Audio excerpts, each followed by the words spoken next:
अस्सलाम वालेकुम everyone and welcome back to the supplement with sense series.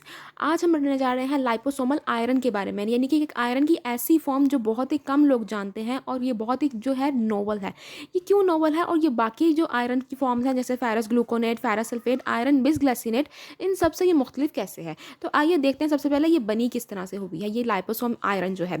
अच्छा, liposome जो है वो एक छोटा सा पार्टिकल होता है जिसका स्ट्रक्चर जो है बिल्कुल हमारे अपनी जो सेल मेम्ब्रेन होती है, हमारे जो सेल होते हैं उनकी जो मेम्ब्रेन होती है उस जैसा होता है लाइपोसोम का स्ट्रक्चर या कॉम्पोजिशन आप समझे।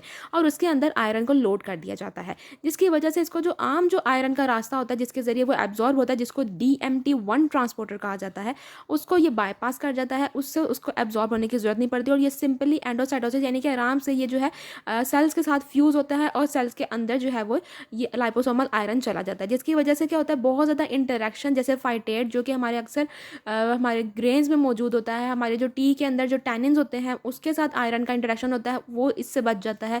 इसके अलावा मजीद कैल्शियम का इंटरेक्शन, तो ये जितने भी सारे इंटरेक्शंस हैं इस लाइपोसोमल आयरन जो है वो बच जाता है। अब एक और इसका फ़ायदा है वो ये है कि इसकी एसिड पर डिपेंड नहीं करता अपनी एब्जॉर्प्शन के लिए, अपनी जो है वो ट्रांसफॉर्मेशन के लिए। और इसका फ़ायदा हमें यहाँ पर उन लोगों के लिए हासिल होता है जो कि मैदे के मरीज़ होते हैं, लाइक जिनको कोई ना कोई जो है मैदे का मसला होता है और उनका एसिड का जो लेवल होता है मैदे के अंदर, क्योंकि हमें पता है एसिड एक मौजूद होता है जो है, तो ये जो है वो इससे इंडिपेंडेंट होता है। यानी कि लाइपोसोमल आयरन जो है वो उससे कम्प्लीटली इंडिपेंडेंट है उससे। तो जो भी जिन लोगों को भी मैदे का इशू होता है उनके लिए लाइपोसोमल आयरन जो है वो एक अच्छा और एक सेफ ऑप्शन है। लेकिन अब अगर हम इस देखें तो इसका एडवांटेज यही है कि इसके साइड इफ़ेक्ट्स जो है वो कम होते हैं, लाइन के जैसे कि बाकी के जो आयरन है उस सप्लीमेंट वो कॉन्स्टिपेशन कॉज कर देते हैं, गैस्ट्रिक इरिटेशन समटाइम्स कॉज कर देते हैं। वो जो है नुकसानात जो है वो लाइपोसोमल आयरन के साथ नहीं होते।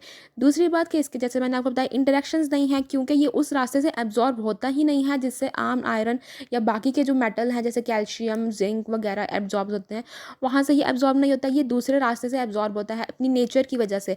ठीक है, तो ये इसके फ़ायदे हो गए, इसके इंटरेक्शन नहीं है। अगर इसका नुकसान अगर हम देखें तो इसका नुकसान आप कहें या फिर इसका नेगेटिव पॉइंट कहें, नेगेटिव पॉइंट इसका ये है कि ये महंगा बहुत है।